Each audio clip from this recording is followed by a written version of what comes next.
ಸಂಖ್ಯೆ 2026 ಸುಖ ಸಮೃದ್ಧಿ express 2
hi friends, ಎಲ್ರಿಗೂ ನಮಸ್ಕಾರ. Welcome back to my YouTube channel. Sorry, ಈ ಲಾಗನ್ನು ತುಂಬ ಲೇಟಾಗಿ ಬರ್ತಾ ಇದೆ. ಎಲ್ರಿಗೂ ಹೊಸ ವರ್ಷದ ಆರ್ಥಿಕ ಶುಭಾಶಯಗಳು. ಯಾಕೆ ಲೇಟಾಗಿ ಬರ್ತಾ ಇದೆ ಅಂದ್ಬಿಟ್ಟಿದೆ ಮುಂದೆ ವಿಡಿಯೋದಲ್ಲಿ ನಾನು ಹೇಳ್ತೀನಿ.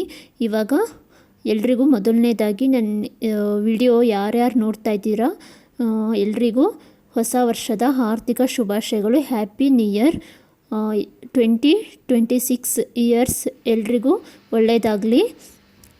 ಅಂದರೆ ನಮಗೆ ಇದು ಎಲ್ಲ ಹೊಸ ವರ್ಷ, ಆದರೂ ನಾವು ಹೊಸ ವರ್ಷ ಅಂದ್ಬಿಟ್ಟಿದೆ ಆಚರಣೆ ಮಾಡ್ತೀವಿ. ಇದು ಗುರುವಾರದ್ದು ಲಾಗ್ ಆಗಿರುತ್ತೆ. ಯಾಕೆ ಲೇಟಾಗಿ ನಾನು ಲಾಗ್ ಹಾಕ್ತಾಯಿದ್ದೀನಿ ಅಂದರೆ ನ್ಯೂ ಇಯರ್ ಬಂದು ಆಗಲೇ 4-5 ಡೇಸ್ ಆಗೋಯಿತು. ಇವಾಗ ಲಾಗನ್ನು ನಾನು ಹಾಕ್ತಾಯಿದ್ದೀನಿ, ಅಂದರೆ ವಿಡಿಯೋನ ಇವಾಗ ಅಪ್ಲೋಡ್ ಮಾಡಿ ಹಾಕ್ತಾಯಿದ್ದೀನಿ. ಸಾರಿ ಎಲ್ರಿಗೂ. ತುಂಬ ಲೇಟಾಗಿ ನಾನು ವಿಡಿಯೋನ ಹಾಕ್ತಾಯಿದ್ದೀನಿ. ಯಾಕೆ ಅಂದ್ಬಿಟ್ಟಿದೆ, ನಮ್ಮ ಮಾವಂಗೆ ಸ್ವಲ್ಪ ಹುಷಾರಿರಲಿಲ್ಲ. ಅವರಿಗೆ ಹೆಲ್ತ್ ಇಶ್ಯೂ ಆಗಿತ್ತು. ಸ್ವಲ್ಪ ವಯಸ್ಸಾದ ಮೇಲೆ ಏನಾದರೂ ಇರುತ್ತಲ್ವ, ಅದಕ್ಕೋಸ್ಕರ ನನಗೆ ವಿಡಿಯೋ ಮಾಡ್ಕೊಂಡಿದ್ದೆ. ಬಟ್ ಅದು ಎಡಿಟ್ ಮಾಡಿ ಮತ್ತು ಅಪ್ಲೋಡ್ ಮಾಡೋಕ್ಕೆ ಆಗಲಿಲ್ಲ. ನನಗೆ ವಾಯ್ಸ್ ಓವರ್ ಕೊಡಬೇಕು, ಎಡಿಟ್ ಮಾಡಬೇಕು, ಅಪ್ಲೋಡ್ ಮಾಡಬೇಕು, ತುಂಬ ಕೆಲಸ ಇರುತ್ತೆ, ಆಗಲಿಲ್ಲ. ಅದಕ್ಕೋಸ್ಕರ ನಾನು ತುಂಬ ಲೇಟಾಗಿ ವಿಡಿಯೋನ ಹಾಕ್ತಾಯಿದ್ದೀನಿ. ಎಲ್ರಿಗೂ ಸಾರಿ. ಒನ್ಸ್ ಅಗೇನ್ ಎಲ್ರಿಗೂ ಹ್ಯಾಪಿ ನ್ಯೂ ಇಯರ್. ನೀವು ಕಂಡಂಥ ಕನಸೆಲ್ಲ ನನಸಾಗಲಿ. ಈ ವರ್ಷ 2026 ಯಾರ್ಯಾರು ಏನೇನು ಅಂದ್ಕೊಂಡಿರೋ ಎಲ್ಲದನ್ನು ನೆರವೇರಲಿ. ಅಂದರೆ ಯಾರು ಈ ವರ್ಷ ನಾವು ಮನೆ ಕಟ್ಟಬೇಕು, ಈ ವರ್ಷ ಕಾರ್ ತೊಗೋಬೇಕು, ಈ ವರ್ಷ ಅದು ಮಾಡಬೇಕು, ಇದು ಮಾಡಬೇಕು ಅಂತ ಯಾರೆಲ್ಲ ಅಂದ್ಕೊಂಡಿರೋ ಎಲ್ಲದನ್ನು ನೆರವೇರಲಿ ಅಂದ್ಬಿಟ್ಟಿದೆ. ದೇವ್ರ ಹತ್ರ ಬೇಡ್ಕೊಳ್ತೀನಿ. ಎಲ್ರಿಗೂ ಆ ದೇವರು ಒಳ್ಳೇದು ಮಾಡಲಿ. ಯಾರ್ಯಾರು ಏನೇನು ಅಂದ್ಕೊಂಡಿರೋ ಎಲ್ಲ ನೆರವೇರಲಿ. ಈ ಹೊಸ ವರ್ಷ ಹೊಸತನ ಹೊಸದಾಗೇ ಇರಲಿ. ಹಳೆದನ್ನೆಲ್ಲ ಮರೆತುಬಿಟ್ಟಿದೆ, ಹೊಸದಾಗಿ ಹೊಸ ಜೀವನ ಶುರು ಮಾಡಿ. ಎಲ್ರಿಗೂ ಹ್ಯಾಪಿ ನ್ಯೂ ಇಯರ್. ಎಲ್ರಿಗೂ ಒಳ್ಳೆಯದಾಗಲಿ ಅಂದ್ಬಿಟ್ಟಿದೆ. ದೇವ್ರ ಹತ್ರ ಕೇಳ್ಕೊಳ್ತೀನಿ. ನಾನು ಬೇಗನೆ ಎದ್ದಿದ್ದೆ. ಬೇಗನೆ ಎದ್ಬಿಟ್ಟಿದ್ದೆ. ನಾನು ಮನೆಯೆಲ್ಲ ಕ್ಲೀನ್ ಮಾಡಿಕೊಂಡು ಪೂಜೆ ಮಾಡಿಬಿಟ್ಟಿದ್ದೆ. ನಾಷ್ಟ ಮಾಡ್ಕೊಳ್ತೀನಿ. ಇವತ್ತು ಹೊಸ ವರ್ಷ ಆಗಿರೋದ್ರಿಂದ ಬೇಗನೆ ಪೂಜೆ ಮಾಡಿಕೊಂಡೆ. ಬೇಗ ಎದ್ದು ಕೆಲಸ ಎಲ್ಲ ಮುಗಿಸ್ಕೊಂಡು ಬೇಗ ಪೂಜೆ ಮಾಡ್ಕೊಂಡ್ಬಿಡೋಣ ಅಂದ್ಬಿಟ್ಟಿದೆ. ಬೇಗ ಪೂಜೆ ಮಾಡಿಕೊಂಡೆ. ನಾವು ನೈಟ್ ಏನು ಸೆಲೆಬ್ರೇಷನ್ ಮಾಡಿಲ್ಲ. ಅಂದರೆ ಇವಾಗ ಮಕ್ಕಳು ಕೂಡ ಎದುರುಗಡೆ, ನಮ್ಮ ಮನೆ ಎದುರುಗಡೆ ಒಬ್ಬರು ಅಂಕಲ್ ಇದ್ದಾರೆ, ಅವ್ರ ಮನೆಗೆ ಹೋಗ್ತಾರೆ. ಅಂದರೆ ಅವರು ಕ್ರಿಶ್ಚಿಯನ್ನು ತುಂಬ ಗ್ರ್ಯಾಂಡಾಗಿ ಮಾಡ್ತಾರಲ್ವ, ಅದಕ್ಕೋಸ್ಕರ ಅವ್ರ ಮನೆಗೆ ಹೋಗ್ಬಿಡ್ತಾರೆ. ಮಕ್ಕಳೆಲ್ಲ ಬರ್ತಾರೆ, ಒಂದು 7-8 ಜನ ಮಕ್ಕಳು ಬರ್ತಾರೆ. ಅವ್ರ ಜೊತೆ ಇವರು ಹೋಗ್ಬಿಟ್ಟಿದೆ. ಹ್ಯಾಪಿ ನ್ಯೂ ಇಯರು ಅಲ್ಲೇ ಸೆಲೆಬ್ರೇಷನ್ ಮಾಡಿಬಿಡ್ತಾರೆ. ರಾತ್ರಿ ಎಲ್ಲ ಕೇಕು, ಆಮೇಲೆ ಪಿಜ್ಜಾ, ಜ್ಯೂಸು, ಅದು ಇದು ಅಂದ್ಬಿಟ್ಟಿದೆ. ಅವರು ಸೆಲೆಬ್ರೇಷನ್ನು ಅಲ್ಲೇ ಮಾಡ್ಕೊಂಡ್ಬಿಡ್ತಾರೆ. ಅದಕ್ಕೋಸ್ಕರ ನಮ್ಮ ಮನೆಯವ್ರು ಕೂಡ ಇರೋದಿಲ್ಲ. ಯಾಕಂದರೆ ಅವರು ಬಿಸ್ನೆಸ್ ಮಾಡೋದ್ರಿಂದ ಅವ್ರಿಗೆ ಏನಾದರೂ ಪ್ರೋಗ್ರಾಮ್ ಇದ್ದೇ ಇರುತ್ತೆ. ಅದಕ್ಕೋಸ್ಕರ ಅವರು ನೈಟು ಅವರು ಹೋಗಿಬಿಟ್ರು. ಇನ್ನು ನಾನು, ನಮ್ಮತ್ತೆ, ನಮ್ಮ ಮಾವ 3 ಜನ ಇದ್ದಿದ್ದು. ನಮ್ಮ ಮಾವಂಗೂ ಸ್ವಲ್ಪ ಹೆಲ್ತ್ ಇಶ್ಯೂ ಆಗಿತ್ತು. ಅದಕ್ಕೋಸ್ಕರ ನಾನು ನೈಟು ಏನೂ ಮಾಡ್ಕೊಂಡಿಲ್ಲ. ಅಂದರೆ ಊಟ ಮಾಡಿ ಮಲ್ಕೊಂಡ್ಬಿಟ್ವಿ. ಬೆಳಗ್ಗೆ ಎದ್ಬಿಟ್ಟಿದೆ. ಬೇಗ ಎದ್ದು ಮನೆಯೆಲ್ಲ ಕ್ಲೀನ್ ಮಾಡಿಕೊಂಡು ಫ್ರೆಶ್ ಅಪ್ ಆಗಿ ಬಂದು ಪೂಜೆ ಮಾಡ್ಕೊಂಡ್ಬಿಟ್ಟೆ. ಫ್ರೆಶ್ ಅಪ್ ಆಗಿ ಬಂದು ಪೂಜೆ ಎಲ್ಲ ಮಾಡಿಕೊಂಡು ಇವಾಗ ಒಂದು ಗ್ಲಾಸು ಬಿಸಿನೀರು ಕಾಸ್ಕೊಂಡು ಕುಡಿತಾ ಇದ್ದೀನಿ. ಕುಡಿದ್ಬಿಟ್ಟಿದೆ. ಇವಾಗ ನಾಷ್ಟ ರೆಡಿ ಮಾಡ್ಕೊಳ್ಬೇಕು. ಬೆಳಗ್ಗೆನೇ ಸ್ವಲ್ಪ ಮಳೆ ಬರೋ ಥರ ಮೋಡ ಆಗಿತ್ತು. ಇತ್ತು, ಅಂದರೆ ಅಷ್ಟೇನು ಚಳಿ ಇರಲಿಲ್ಲ, ಮೋಡ ಮೋಡ ಆಗಿಬಿಟ್ಟಿತ್ತು. ಇವಾಗ ಪೂರಿ ಸಾಗು ಮಾಡ್ಕೊಳ್ಳೋಣ ಅಂದ್ಬಿಟ್ಟಿದೆ, ಇಟ್ಕೊಂಡಿದ್ದೆ. ಇದು ಹಿಟ್ಟು ನಾದಿ ಇಟ್ಕೊಂಡೆ, ಆದರೆ ಎಲ್ರಿಗೂ ಸ್ವಲ್ಪ ಕಾಫ್ ಆಗಿರೋದ್ರಿಂದ ಯಾರೂ ಪೂರಿ ಬೇಡ ಅಂದರು. ಸರಿ ಆಯಿತು ಅಂದ್ಬಿಟ್ಟಿದೆ, ಚಪಾತಿ ಪಲ್ಯ ಮಾಡ್ಕೊಂಬಿಡೋಣ ಅಂದ್ಬಿಟ್ಟಿದೆ. ಹಿಟ್ಟು ನಾದ್ಬಿಟ್ಟಿದೆ, ಇಟ್ಟೆ. ಸಾಗು ಮಾಡ್ಕೊಳ್ಳೋಣ, ಬಟಾಣಿ ವೆಜಿಟೇಬಲ್ಸ್ ಎಲ್ಲ ಹಾಕ್ಬಿಟ್ಟಿದೆ, ಬಟಾಣಿ ಕ್ಯಾರೆಟು ಆಲೂ ಎಲ್ಲ ಹಾಕ್ಬಿಟ್ಟಿದೆ. ಸಾಗು ಮಾಡ್ಕೊಳ್ಳೋಣ, ವೆಜಿಟೇಬಲ್ ಸಾಗು ಅಂತ ಅಂದ್ಕೊಂಡೆ. ಆದರೆ ಯಾರಿಗೂ ಪೂರಿ ಬೇಡ ಅಂದ್ರಲ್ಲ, ಅದಕ್ಕೋಸ್ಕರ ಬದನೆಕಾಯಿ ಪಲ್ಯ ಮಾಡ್ಕೊಂಡ್ಬಿಡ್ತೀನಿ ಸಿಂಪಲ್ಲಾಗಿ. ಇದು ಅಂದರೆ ನಾನು ಹಾಗೆ ಒಗ್ಗರಣೆ ಹಾಕ್ಕೊಳ್ತೀನಿ, ಮಸಾಲೆ ಏನೂ ಹಾಕಲ್ಲ. ಬೆಳಗ್ಗೆನೇ ಮಸಾಲೆ ಬೇಡ ಅಂದ್ಬಿಟ್ಟಿದೆ, ಹಾಕ್ತಾಯಿಲ್ಲ. ನಮ್ಮ ಮಾವನಿಗೆ ಸ್ವಲ್ಪ ಹುಷಾರಿಲ್ಲದೆ ಇದ್ದರಿಂದ ಏನೂ ಅಷ್ಟು ಅಡುಗೆ ಮಾಡ್ಕೊಂಡಿಲ್ಲ, ಬೇಡ ಅಂದ್ಬಿಟ್ಟಿದೆ. ಸಿಂಪಲ್ಲಾಗಿ ಮಾಡ್ಕೊಂಡ್ವಿ. ಇದು ಬದನೆಕಾಯಿ ಎಲ್ಲ ಉದ್ದುದ್ದಾಗಿ ಚಿಕ್ಕದಾಗಿ ಉದ್ದುದ್ದಾಗಿ ಕಟ್ ಮಾಡ್ಕೊಂಡಿದ್ದೀನಿ. ಕಟ್ ಮಾಡಿಕೊಂಡು ಇದು ಕಟ್ ಮಾಡಿದ ತಕ್ಷಣ ನೀರು ಹಾಕ್ಕೊಂಡ್ಬಿಡ್ಬೇಕು, ಇಲ್ಲಾಂದರೆ ಕಪ್ಪಗಾಗ್ಬಿಡುತ್ತೆ. ನೀರಲ್ಲಿ ಹಾಕಿ ಇಟ್ಕೊಬೇಕು. ಈ ಸಿಂಪಲ್ಲಾಗಿ ಒಗ್ಗರಣೆ ಹಾಕ್ಕೊಳ್ಳೋದು ಅಷ್ಟೇ ಅಲ್ವಾ, ಅದಕ್ಕೋಸ್ಕರ ಈರುಳ್ಳಿ ಒಂದು ಈರುಳ್ಳಿ ಕಟ್ ಮಾಡ್ಕೊಳ್ತಾ ಇದ್ದೀನಿ. ಈರುಳ್ಳಿ ಚಿಕ್ಕದಾಗಿ ಕಟ್ ಮಾಡಿಕೊಂಡು ಟೊಮೊಟೊ ಕೂಡ ಕಟ್ ಮಾಡಿಕೊಂಡು ಒಗ್ಗರಣೆ ಹಾಕ್ಕೊಳ್ಳೋದು ಅಷ್ಟೇ. ತುಂಬ ಚೆನ್ನಾಗಿರುತ್ತೆ ಬದನೆಕಾಯಿ ಪಲ್ಯ, ರೊಟ್ಟಿಗೂ ಚೆನ್ನಾಗಿರುತ್ತೆ, ಚಪಾತಿಗೂ ಚೆನ್ನಾಗಿರುತ್ತೆ. ಮತ್ತು ಇದ್ರ ಜೊತೆ ಸ್ವಲ್ಪ ಬೆಂಡೆಕಾಯಿ ಪಲ್ಯ ಕೂಡ ಮಾಡ್ಕೊಂಡಿದ್ದೆ ನಾನಿಲ್ಲಿ. ಬದನೆಕಾಯಿ ಪಲ್ಯ ಸಿಂಪಲ್ಲಾಗಿ ನೀವು ಕೂಡ ಈ ರೀತಿ ಮಾಡ್ಕೊಳ್ಬೋದು, ತುಂಬ ಚೆನ್ನಾಗಿರುತ್ತೆ, ಇದು ಟೇಸ್ಟಿಯಾಗಿರುತ್ತೆ. ಇವಾಗ ಒಂದು ಪಾತ್ರೆ ಇಟ್ಕೊಂಡು ಅದಕ್ಕೆ ಬಿಸಿ ಆದಮೇಲೆ ಎಣ್ಣೆ ಹಾಕ್ಕೊಳ್ತಾ ಇದ್ದೀನಿ. ಆ ಕಡೆ ಜೊತೆಗೆ ಸಾಂಬಾರು ಮಾಡ್ಕೊಂಬಿಡೋಣ ಅಂದ್ಬಿಟ್ಟಿದೆ, ಇಟ್ಕೊಳ್ತಾ ಇದ್ದೀನಿ. ಎಣ್ಣೆ ಹಾಕ್ಕೊಂಡು ಎಣ್ಣೆ ಬಿಸಿ ಆದಮೇಲೆ ಸಾಸಿವೆ, ಜೀರಿಗೆ, ಕಡಲೆಬೇಳೆ, ಕರಿಬೇವಿನ ಸೊಪ್ಪು ಇಷ್ಟನ್ನು ಹಾಕ್ಕೊಂಡು ಫ್ರೈ ಮಾಡ್ಕೊಳ್ಬೇಕು. ಫ್ರೈ ಮಾಡಿಕೊಂಡು ಈರುಳ್ಳಿ ಹಾಕ್ಕೊಂಡು ಫ್ರೈ ಮಾಡಿ ಆಮೇಲೆ ಟೊಮೊಟೊ ಹಾಕ್ಕೊಳ್ಬೇಕು. ಎಲ್ಲದನ್ನು ಚೆನ್ನಾಗಿ ಫ್ರೈ ಆದಮೇಲೆ ಇವಾಗ ಕಟ್ ಮಾಡಿ ಇಟ್ಕೊಂಡಿರೋ ಬದನೆಕಾಯನ್ನು ಹಾಕ್ಕೊಳ್ತಾ ಇದ್ದೀನಿ. ಬದನೆಕಾಯಿ ಹಾಕ್ಕೊಂಡು ಫ್ರೈ ಮಾಡ್ಕೊಳ್ಬೇಕು. ಇದಕ್ಕೆ ನೀರೇನು ಹಾಕೋ ಅವಶ್ಯಕತೆ ಇರೋದಿಲ್ಲ, ಯಾಕಂದರೆ ಬದನೆಕಾಯಿ ತುಂಬ ಸಾಫ್ಟಾಗಿ ಎಣ್ಣೆಲೇ ಫ್ರೈ ಮಾಡ್ಕೊಳ್ಬೇಕು. ಚೆನ್ನಾಗಿ ಎಣ್ಣೆಲ್ಲೇ ಫ್ರೈ ಮಾಡಿಕೊಂಡ್ರೆ ತುಂಬ ಚೆನ್ನಾಗಿರುತ್ತೆ. ಇದಕ್ಕೆ ಆಮೇಲೆ ರುಚಿಗೆ ಎಷ್ಟು ಬೇಕು ಅಷ್ಟು ಉಪ್ಪು ಹಾಕ್ಕೊಂಡು ಸಾಂಬಾರು ಪೌಡರ್ ನಾವು ಮನೆಯಲ್ಲೇ ಮಾಡಿ ಇಟ್ಕೊಂಡಿರೋ ಅಂಥದ್ದು sambar powder 1.5 spoon sambar powder ಹಾಕ್ಕೊಂಡು ಚೆನ್ನಾಗಿ ಮಿಕ್ಸ್ ಮಾಡ್ಕೊಳ್ಬೇಕು. ಇದಕ್ಕೆ ಬೆಲ್ಲ ಸ್ವಲ್ಪ ಹಾಕ್ಕೊಂಡು ಮಿಕ್ಸ್ ಮಾಡಿಕೊಂಡು ಎಣ್ಣೆಯಲ್ಲೇ ಚೆನ್ನಾಗಿ ಫ್ರೈ ಮಾಡ್ಕೊಳ್ಬೇಕಾಗುತ್ತೆ. ಇದು ನೀವು ಗುರಳ್ ಪುಡಿ ಅಂದರೆ ಹುಚ್ಚೋಳ್ ಪುಡಿ ಅಂತಾರಲ್ಲ, ಅದು ಹಾಕ್ಕೊಂಡ್ರು ತುಂಬ ಟೇಸ್ಟಿಯಾಗಿರುತ್ತೆ. ಖಾಲಿಯಾಗಿಬಿಟ್ಟಿತ್ತು. ಇವಾಗ ಕೊತ್ತಂಬರಿ ಸೊಪ್ಪನ್ನು ಹಾಕ್ಕೊಂಡು ಚೆನ್ನಾಗಿ ಫ್ರೈ ಮಾಡಿಕೊಂಡು 2 ನಿಮಿಷ ಲಿಟರ್ ಕ್ಲೋಸ್ ಮಾಡಿ ಲೋ ಫ್ಲೇಮಲ್ಲೇ ಬೇಯಿಸ್ಕೋಬೇಕು. ಇದು ತುಂಬ ಬೇಯಿಸೋದೇನು ಅವಶ್ಯಕತೆ ಇಲ್ಲ. ಆ ಕಡೆ ಸೊಪ್ಪು ಸಾಂಬಾರು ಮಾಡ್ಕೊಂಬಿಡೋಣ ಅಂದ್ಬಿಟ್ಟಿದೆ, ಬೇಳೆ ಹಾಕಿದ್ದೀನಿ. ಇವತ್ತು ನ್ಯೂ ಇಯರು ಆದರೂ ಏನು ಸೊಪ್ಪು ಸಾಂಬಾರು ಅಂತ ನೀವು ಕೇಳ್ಬೋದು. ನಮ್ಮ ಮಾವರಿಗೆ ಸ್ವಲ್ಪ ಸೊಪ್ಪು ಜಾಸ್ತಿ ಕೊಡಿ ಅಂತ ಹೇಳಿದ್ದಾರೆ, ಅದಕ್ಕೋಸ್ಕರ ಇವಾಗ ವೀಕ್ಲಿ 2-3 ಡೇಸು ನಾನು ಸೊಪ್ಪು ಸಾಂಬಾರು ಮಾಡ್ತೀನಿ. ಅವರಿಗೆ ಹುಷಾರು ಬೇರೆ ಇರಲಿಲ್ಲಲ್ಲ, ಅದಕ್ಕೆ ಸ್ವಲ್ಪ ರಸಮ್ ಥರ ಏನಾದರೂ ಮಾಡಮ್ಮ ಅಂದರು. ಇನ್ನು ಸೊಪ್ಪು ಇತ್ತು ಹಾಳಾಗುತ್ತೆ ಮತ್ತು ನೆಂಚ್ಕೊಳ್ಳೋದಕ್ಕೂ ಸೊಪ್ಪು ಆಗುತ್ತೆ ಅಂದ್ಬಿಟ್ಟಿದೆ. ನಾನು ಅದನ್ನೇ ಸೊಪ್ಪು ಸಾಂಬಾರೇ ರಸಮ್ ಥರ ಮಾಡಿಕೊಂಡೆ. ಊಟಕ್ಕೂ ಅವರು ಊಟನೂ ಅದರಲ್ಲಿ ಸ್ವಲ್ಪ ಸಪ್ಪೆ ಮಾಡಿದ್ರೆ ಊಟ ಮಾಡ್ತಾರೆ ಅಂದ್ಬಿಟ್ಟಿದೆ. ನಾನು ಸೊಪ್ಪು ಸಾಂಬಾರೇ ಎಲ್ರಿಗೂ ಆಗುತ್ತೆ ಅಂದ್ಬಿಟ್ಟಿದೆ ಮಾಡಿಕೊಂಡೆ. ಇವತ್ತು ಕೇಕ್ ಶೋ, ನ್ಯೂ ಇಯರ್ ಅಲ್ವಾ, ಎಲ್ಲರೂ ಆಚೆ ಹೋಗೋಣ ಅಂತ ಅಂದ್ಕೊಂಡ್ವಿ. ಕೇಕ್ ಶೋ ಇತ್ತಲ್ವ, ಕೇಕ್ ಶೋ ಹೋಗೋಣ ಅಂದ್ಬಿಟ್ಟಿದೆ. ನಾನು ಬೇಗ ಅಡುಗೆ ಮುಗಿಸ್ಕೊಂಡೆ. ಮಧ್ಯಾಹ್ನ ಊಟಕ್ಕೆ ನಾವೇನಿರೋದಿಲ್ಲ, ನಮ್ಮ ಅತ್ತೆ ನಮ್ಮ ಮಾವ ಅಷ್ಟೇ, ಅದಕ್ಕೋಸ್ಕರ ಸೊಪ್ಪು ಸಾಂಬಾರೇ ಮಾಡ್ಕೊಂಬಿಟ್ಟೆ. ಅಂದರೆ ಅಡುಗೆ ಪಲಾವು, ಬಜ್ಜಿ ಪಲಾವು, ಏನಾದರೂ ವೆಜಿಟೇಬಲ್ಸ್ ಪಲಾವ್ ಎಲ್ಲ ಮಾಡ್ಕೊಳ್ಳೋಣ ಅಂದ್ಕೊಂಡೆ. ಆದರೆ ನಾವು ಕೂಡ ಮಧ್ಯಾಹ್ನ ಇರೋದಿಲ್ಲ, ಮತ್ತು ನಮ್ಮ ಮಾವರಿಗೂ ಹುಷಾರಿಲ್ಲ, ಅವರು ಅದೆಲ್ಲ ತಿನ್ನಂಗಿಲ್ಲ ಅಂದ್ಬಿಟ್ಟಿದೆ. ರಸಮ್ ಥರ ಇದಾದರೆ ಸೊಪ್ಪು ಸಾಂಬಾರು ಈಸಿಯಾಗಿ ಊಟ ಮಾಡ್ಕೊಂಡ್ಬಿಡ್ತಾರೆ ಅಂದ್ಬಿಟ್ಟಿದೆ, ಮಾಡಿದೆ. ಇವಾಗ ಚಪಾತಿ ಕೂಡ ಜೊತೆಲೇ ಚಪಾತಿ ಮಾಡಿ ಎಲ್ರಿಗೂ ಕೊಟ್ಟು ನಾನು ಕೂಡ ಬ್ರೇಕ್ಫಾಸ್ಟು ಮುಗಿಸ್ಕೊಂಡ್ಬಿಟ್ಟಿದ್ದೆ. ಅಡುಗೆ ಕೂಡ ಅದ್ರ ಜೊತೆಗೆ ಅಡುಗೆನೂ ಕೂಡ ಮಾಡಿ ಮುಗಿಸ್ಕೊಂಡು ಪಾತ್ರೆ ಕೂಡ ತೊಳ್ಕೊಂಡ್ಬಿಡ್ತೀನಿ. ನೋಡ್ಬೋದು ನೀವು ಇಲ್ಲಿ ಸಖತ್ತಾಗಿತ್ತು ಬದನೆಕಾಯಿ ಪಲ್ಯ. ನೀವು ಕೂಡ ಒಂದ್ಸಲ ಟ್ರೈ ಮಾಡಿ, ತುಂಬ ಚೆನ್ನಾಗಿರುತ್ತೆ, ತುಂಬ ಈಸಿಯಾಗಿ ಕ್ವಿಕ್ಕಾಗಿ ಮಾಡ್ಕೊಳ್ಬೋದು. ತುಂಬ ಟೇಸ್ಟಿಯಾಗಿತ್ತು ಪಲ್ಯ.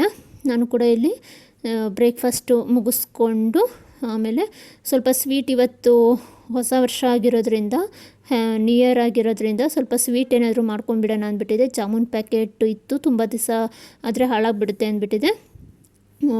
ಜಾಮೂನ್ ಮಾಡಿಕೊಂಡೆ. ಅದು ಅರ್ಧ ಕೆ ಜಿ ಪ್ಯಾಕೆಟ್ ಇತ್ತು. ಫುಲ್ ಮಾಡಿಬಿಡಮ್ಮ, ಅವ್ರಿಗೆ ಮತ್ತು ಒಬ್ಬರಿಗೆ ಹುಷಾರಿರಲಿಲ್ಲ, ಅವ್ರಿಗೆ ನೋಡೋಕ್ಕೆ ಹೋಗಬೇಕಾಗಿತ್ತು. ನಾಳೆ ಹೋಗಿ ನೋಡ್ಕೊಂಬರ್ತೀನಿ, ಹಾಗೆ ಸ್ವಲ್ಪ ತೊಗೊಂಡು ಹೋಗ್ತೀನಿ, ಫುಲ್ ಮಾಡಿಬಿಡು, ಅರ್ಧ ಕೆ ಜಿನೂ ಮಾಡಿಬಿಡು ಅಂದರು. ಸರಿ ಆಯಿತು, ಇವತ್ತು ನ್ಯೂ ಇಯರ್ಗೂ ಆಗುತ್ತೆ, ನಾಳೆ ಅವರು ಸ್ವಲ್ಪ ತೊಗೊಂಡು ಹೋಗ್ತಾರೆ ಅಂದ್ಬಿಟ್ಟಿದೆ. ನಾನು ಫುಲ್ ಅರ್ಧ ಕೆ ಜಿ ಜಾಮೂನ್ ಪ್ಯಾಕೆಟನ್ನು ಹಾಕಿಬಿಟ್ಟಿದೆ, ಮಾಡಿದೆ. ಮೇಲ್ಗಡೆ ನನ್ನ ನಾದಿನಿಯವ್ರಿಗೂ ಸ್ವಲ್ಪ ಕೊಡೋಕ್ಕಾಗುತ್ತೆ ಅಂದ್ಬಿಟ್ಟಿದೆ, ಹಾಕಿಬಿಟ್ಟಿದೆ. ಮಾಡ್ಕೊಂಡ್ವಿ. 2 ಮನೆಗಾಗುತ್ತೆ, ಮತ್ತು ಅವರು ಸ್ವಲ್ಪ ತೊಗೊಂಡು ಹೋಗ್ತಾರೆ, ಮಕ್ಕಳಿದವ್ರ ಮನೆಯಲ್ಲೆಲ್ಲ ತೊಗೊಂಡು ಹೋಗ್ತಾರೆ ಅಂದ್ಬಿಟ್ಟಿದೆ. ಜಾಮೂನು ಮಾಡಿಕೊಂಡೆ. ಇಲ್ಲಿ ಜಾಮೂನ್ ಹಿಟ್ಟು ನಾದಿಟ್ಬಿಟ್ಟಿದೆ, ಒಂದು 5 ನಿಮಿಷ ಇಡಬೇಕು, ಹಾಗಾದರೆ ಚೆನ್ನಾಗಿ ಬರುತ್ತವೆ. ಇಟ್ಬಿಟ್ಟಿದೆ. ಆ ಕಡೆ ಸಕ್ಕರೆ ಪಾಕ ಹಾಕಿದ್ದೀನಿ. ಅರ್ಧ ಕೆ ಜಿ ಜಾಮೂನ್ ಹಿಟ್ಟಿಗೆ 1 ಕೆ ಜಿಗೂ ಸ್ವಲ್ಪ ಜಾಸ್ತಿನೇ ಸಕ್ಕರೆ ಬೇಕಾಗುತ್ತೆ. ಹಾಕ್ಬಿಟ್ಟಿದೆ. ಪಾಕ ಮಾಡೋಕ್ಕೆ ಇಟ್ಕೊಂಡಿದ್ದೀನಿ. ಇಲ್ಲಿ ಕಡೆ ಪಾಕ ಕೂಡ ರೆಡಿ ಆಯಿತು. ಇಲ್ಲಿ ಜಾಮೂನ್ ಕೂಡ ಮಾಡಿಟ್ಕೊಂಡು ಕರೆದ್ಬಿಟ್ಟಿದೆ, ಹಾಕ್ಕೊಳ್ತೀನಿ. ಎಲ್ಲ ಬೇಗ ಮಾಡಿ ಮುಗಿಸಿ ಕೇಕ್ ಶೋಗೆ ಹೋಗೋಣ. ಮಕ್ಕಳು ಎಲ್ಲೂ ಹೋಗಿಲ್ಲಲ್ವ, ಮಕ್ಕಳು ಬೇಜಾರು ಮಾಡ್ಕೊಳ್ತಾರೆ, ಮನೆಯಲ್ಲೇ ಇದ್ದರು ಅಂತ ಅಂದ್ಬಿಟ್ಟಿದೆ. ಅದಕ್ಕೋಸ್ಕರ ಹಾಲಿಡೇ ಇತ್ತಲ್ಲ ಅಂದ್ಬಿಟ್ಟಿದೆ, ಅವರಿಗೂ ಕರ್ಕೊಂಡು ಹೋಗೋಣ ಅಂದ್ಬಿಟ್ಟಿದೆ. ಬೇಗ ಎಲ್ಲ ಮಾಡಿಟ್ಬಿಟ್ಟಿದೆ. ನಾವೇನೂ ಊಟ ಮಾಡಲಿಲ್ಲ, ಜಸ್ಟ್ 1-2 ಜಾಮೂನ್ ತಿನ್ಕೊಂಡು ಹೊರಟ್ವಿ. ಮಧ್ಯಾಹ್ನಷ್ಟರಲ್ಲಿ ಹೊರಟ್ವಿ. 1:30 ಹಾಗೆ ಮನೆಯಿಂದ ಹೊರಟ್ವಿ ಕೇಕ್ ಶೋಗೆ. ಇಲ್ಲಿ ಎಲ್ಲ ರೆಡಿ ಮಾಡಿಕೊಂಡು ಎಲ್ರಿಗೂ ಜಾಮೂನ್ ಹಾಕ್ಕೊಟ್ಟೆ.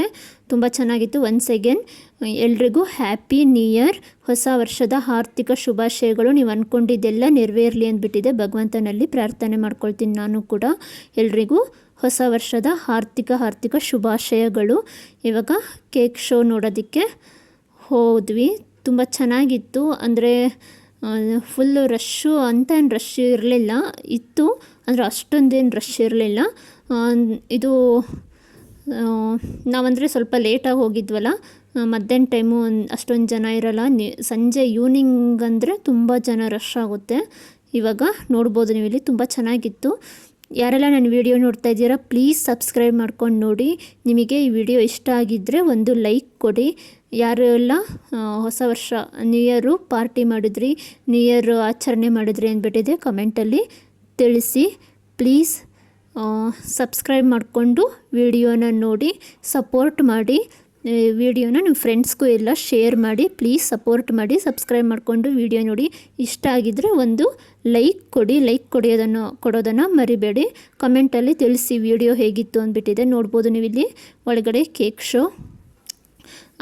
ಅಷ್ಟೊಂದೇನು ಕೇಕ್ ಇಟ್ಟಿದ್ದಿಲ್ಲ ಶೋಗೆ, ಇಟ್ಟಿದ್ರು ಪರವಾಗಿಲ್ಲ, ಅಷ್ಟೊಂದೇನು ಇದ್ದಿದ್ದಿಲ್ಲ. ಹೋಗ್ಬಿಟ್ಟಿದೆ. ಎಲ್ಲ ಕೇಕ್ ಶೋ ನೋಡಿಕೊಂಡು ಬಂದ್ವಿ. ಅಂದರೆ ಒಬ್ಬರಿಗೆ 1 ಟಿಕೆಟ್ಗೆ 150 ರುಪೀಸು. ನೋಡ್ಬೋದು ನೀವು ಇಲ್ಲಿ ಚೆನ್ನಾಗಿತ್ತು. ಕೇಕಲ್ಲೇ ಯಾವ ರೀತಿ ಮಾಡ್ತಾರೆ ಅಂದ್ಬಿಟ್ಟಿದೆ ನೋಡ್ಬೋದು. ಇದೊಂಥರ ಚೆನ್ನಾಗಿತ್ತು. ಕೆಳಗಡೆಯಿಂದ ಮೇಲೆ ಹೋಗೋದು ಎಲ್ಲ ಇದು ಸ್ಟೆಪ್ ಮಾಡಿರೋದು, ಕೇಕಲ್ಲಿ ಯಾವ್ಯಾವ ರೀತಿ ಮಾಡ್ತಾರೆ ಅಂದ್ಬಿಟ್ಟಿದೆ. ನೋಡಿದ್ರೆ ತುಂಬ ಖುಷಿಯಾಗುತ್ತೆ, ನೋಡೋದಕ್ಕೆ ಖುಷಿಯಾಗುತ್ತೆ. ಮಕ್ಕಳಿಗೆಲ್ಲ ಕರ್ಕೊಂಡೋಗಿ ಆರಾಮಾಗಿ ನೋಡ್ಕೊಂಬರ್ಬೋದು. ಚೆನ್ನಾಗಿತ್ತು ನೋಡಿ. ಕೇಕಲ್ಲಿ ಯಾವ ರೀತಿ ಮಾಡಿದ್ದಾರೆ ಅಂದರೆ ಆ ರೀತಿ ಮಾಡಿದ್ದಾರೆ. ನಾನು ಫುಲ್ಲು ತುಂಬ ವೀಡಿಯೋ ಏನು ತೊಗೊಳಕ್ಕೆ ಹೋಗಿಲ್ಲ, ಸ್ವಲ್ಪ ವೀಡಿಯೋ ತೊಗೊಂಡೆ. ನಿಮಗೂ ಕೂಡ ಬೋರ್ ಆಗುತ್ತೆ, ಇದೇ ವಿಡಿಯೋ ತೋರಿಸ್ತಾ ಇದ್ದರೆ ನಿಮಗೂ ಕೂಡ ಬೋರ್ ಆಗುತ್ತೆ ಅಂದ್ಬಿಟ್ಟಿದೆ. ನಾನು ಸ್ವಲ್ಪ ವಿಡಿಯೋ ತೊಗೊಂಡೆ ಅಷ್ಟೇ. ಯಾವ ರೀತಿ ಕೇಕಲ್ಲಿ ಮಾಡಿದ್ದಾರೆ ಅಂದರೆ ತುಂಬ ಚೆನ್ನಾಗಿ ಮಾಡಿದರು, ಚೆನ್ನಾಗಿತ್ತು. ನೋಡ್ಬೋದು ಮುಂದೆ ಎಲ್ಲ ಚೆನ್ನಾಗಿ ಇತ್ತು. ಫೋಟೋ ಎಲ್ಲ ತೊಗೊಂಡ್ವಿ. ಸ್ವಲ್ಪ ಫೋಟೋಗಳು ತೊಗೊಂಡು ನಾವು ಬರೋಷ್ಟರಲ್ಲೇ ಟೈಮ್ ಆಗಿತ್ತು. ಸಂಜೆ 6 o'clockಗೆ ಬಂದ್ವಿ. ಇಲ್ಲಿ ಒಳಗಡೆ ಎಲ್ಲ ಯಾವ್ಯಾವ ರೀತಿ ಡಿಸೈನ್ ಮಾಡಿಟ್ಟಿದ್ರು ಅಂದರೆ ಕೇಕನ್ನು ತುಂಬ ಚೆನ್ನಾಗಿ ಕೇಕನ್ನು ನೋಡಿ. ತುಪ್ಪದ ಬಾಟ್ಲು GRP ತುಪ್ಪದ ಬಾಟ್ಲು ಕೂಡ ಕೇಕ್ ರೀತಿ ಮಾಡಿ, ಕೇಕಲ್ಲೇ ತುಪ್ಪದ ಬಾಟಲ್ ಕೂಡ ಮಾಡಿಟ್ಟಿದ್ದಾರೆ. ಇಲ್ಲಿ ಸಖತ್ತಾಗಿತ್ತು. ಹೋಗಿ ನೋಡ್ಕೊಬಂದ್ವಿ. ಇಲ್ಲಿ ನೋಡ್ಬೋದು ನೀವು 2025 ಹೋಗ್ತಾ ಇದೆ, 26 ಫಿಕ್ಸ್ ಮಾಡಿ ಇಟ್ಟಿದ್ದಾರೆ. ಇಲ್ಲಿ ಆಚೆ ಕಡೆ ಕೇಕ್ ಶೋ ಎಲ್ಲ ಒಳಗಡೆ ಮುಗಿಸ್ಕೊಂಡು ಆಚೆ ಬಂದ್ವಿ. ಇಲ್ಲೆಲ್ಲ ಫ್ರೆಂಚ್ ಫ್ರೈಸು ಅದು ಇದು ತಿನ್ನೋಕ್ಕೆ ಡ್ರೈ ಫ್ರೂಟ್ಸು ಎಲ್ಲ ಇಟ್ಟಿದ್ರು. ಇಲ್ಲೆಲ್ಲ ನೋಡ್ಕೊತ ಮುಂದೆ ಎಕ್ಸಿಬಿಷನ್ ಥರ ಇಟ್ಟಿದ್ರು. ತುಂಬ ದೊಡ್ಡದಾಗಿತ್ತು, ತುಂಬ ಚೆನ್ನಾಗಿತ್ತು. ಎಲ್ಲ ನೋಡಿಕೊಂಡು ಬಂದ್ವಿ. ಮಕ್ಕಳು ಇರುತ್ತಲ್ವ, ಫ್ರೆಂಚ್ ಫ್ರೈಸು, ಪಿಜ್ಜಾ, ಅದು ಇದು ಎಲ್ಲದು ಸ್ವಲ್ಪ ಮ್ಯಾಗಿ ಅಂತೆ ಏನೇನೋ ಸ್ವಲ್ಪ ತೊಗೊಂಡು ತಿಂದರು. ಅದರಲ್ಲೇ ಹೊಟ್ಟೆ ತುಂಬೋಯ್ತು. ನಾವು ಹೋಟೆಲ್ಗೆ ಹೋಗೋಣ ಅಂತ ಪ್ಲ್ಯಾನ್ ಮಾಡ್ಕೊಂಡು ಹೋಗಿದ್ದು. ಅಲ್ಲೇ ಎಲ್ಲ ಅದು ಇದು ಚುಚ್ಚು ತಿಂದು ಹೊಟ್ಟೆ ತುಂಬೋಗಿತ್ತು. ನಮಗೇನು ಬೇಡ ಅಂದರು. ಜ್ಯುವೆಲರ್ಸ್ ಎಲ್ಲ ಎಷ್ಟು ಚೆನ್ನಾಗಿತ್ತು, ತುಂಬ ಚೆನ್ನಾಗಿತ್ತು. ನೋಡಿದ್ರೆ ತೊಗೊಳ್ಳೋಣ ಅನಿಸುತ್ತೆ. ಹೆಣ್ಮಕ್ಳಿಗೆ ಮೊದಲು ಕಣ್ಣು ಹೋಗೋದೇ ಅಲ್ಲಿಗೆ. ಇಲ್ಲಿ ಕಾಫಿ ಸಖತ್ತಾಗಿತ್ತು. ಕಾಫಿ ತೊಗೊಂಡ್ವಿ, ತುಂಬ ಚೆನ್ನಾಗಿತ್ತು. ನೋಡ್ಬೋದು ಇಲ್ಲಿ ಜ್ಯುವೆಲರ್ಸು ಒಂದ್ರಿಗಿಂತ ಒಂದು ತುಂಬ ಚೆನ್ನಾಗಿತ್ತು. ಮನೆಗೆ ಏನೇನು ಐಟಮ್ಸ್ ಬೇಕು ಪ್ರತಿಯೊಂದು ಇಟ್ಟಿದ್ರು. ಇಂಥ ಐಟಮ್ಸು ಇಲ್ಲ ಅನ್ನೋ ಹಾಗಿಲ್ಲ. ಮನೆಗೆ ಸೋಫಾ ಸೆಟ್ಟು, ಮನೆಗೆ ಒಟ್ಟಿನಲ್ಲಿ ಡೆಕೋರೇಷನ್ಗೆ ಏನು ಬೇಕು ಎಲ್ಲದನ್ನು. ಇನ್ನೂ ತುಂಬ ಇತ್ತು. ಎಲ್ಲ ನೋಡಿಕೊಂಡು ಆಚೆ ಬರೋಷ್ಟರಲ್ಲಿ 5:30 ಆಯಿತು. ಮನೆಗೆ ಬರೋಷ್ಟರಲ್ಲಿ 6 o'clock ಆಯಿತು. 6:30 ಆಗೋಯಿತು ಮನೆ ಬರೋಷ್ಟರಲ್ಲಿ. ಮತ್ತು ನನಗೆ ಲಾಗು ಕಂಟಿನ್ಯೂ ಮಾಡೋಕ್ಕಾಗಿಲ್ಲ.